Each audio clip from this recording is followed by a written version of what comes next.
I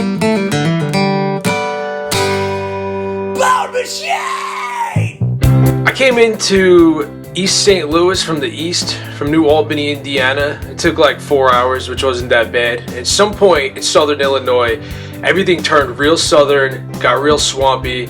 I guess as I was getting close to the Mississippi, the humidity was just kicking up, but you could start feeling it like 2 hours out. Now, I've always been fascinated by East St. Louis because in less than 50 years, it went from an all-American city to one of the worst places in this country. And finally, after all this time, I was going to get to see it firsthand.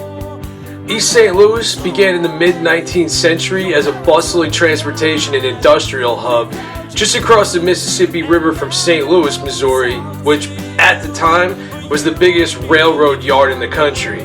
It was supposed to be the next Chicago, but then they refused to put a railroad bridge over the Mississippi, so everything eventually moved north to Chicago, and St. Louis has been in decline ever since, and with it, East St. Louis completely collapsed.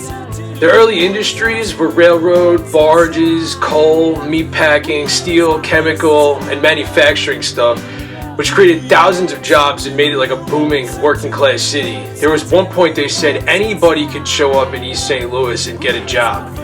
It was incorporated in 1859 as Illinois Town and then renamed East St. Louis right after that. By 1950, the population was over 80,000. In 1959, it was even named an all-American city, just like its fellow disaster zone, Gary, Indiana. But even then, the seeds of decline had already been planted. After World War II, heavy industry began to leave, the railroads downsized, coal was losing dominance, meatpacking and the factories relocated to Chicago, and technological changes reduced labor demand. By 1960 and 70, the city lost 70% of its businesses, and thousands of its residents followed the jobs out of town.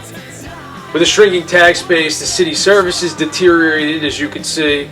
Streetlights and garbage collection faltered, and the basic infrastructure like road repair, pipes to bring in water, sewage and sanitation, they all completely decayed. In 1917, there was a race massacre here, which is one of the worst in U.S. history. Hundreds of black residents were killed and thousands more were displaced. And this set patterns of division and distrust for decades. By the late 20th century, the population had plummeted. Between 1950 and 2000, the city had lost more than 3/5 of its residents, which you can see because there's nothing but empty lots here. Today the population is about 18,000. So we're talking about an almost 60,000 person loss in a city that was never that big to begin with.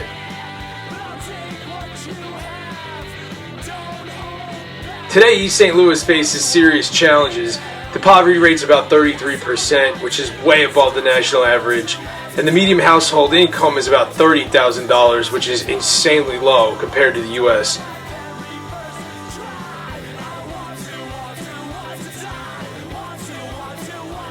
As you can imagine, the crime rate here is absolutely horrible as well.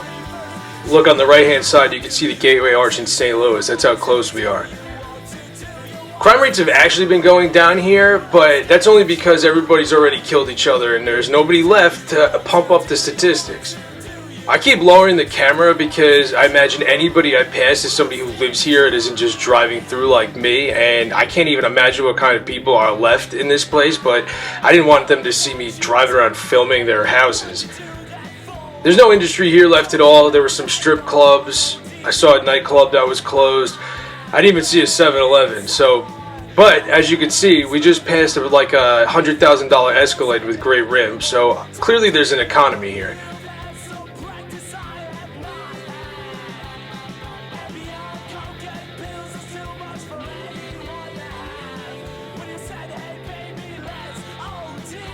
And it was mainly this. I don't know, I didn't feel unsafe, but I definitely wouldn't be here after dark. Like, I'm sure everybody noticed that a car with New York plates was rolling through their city.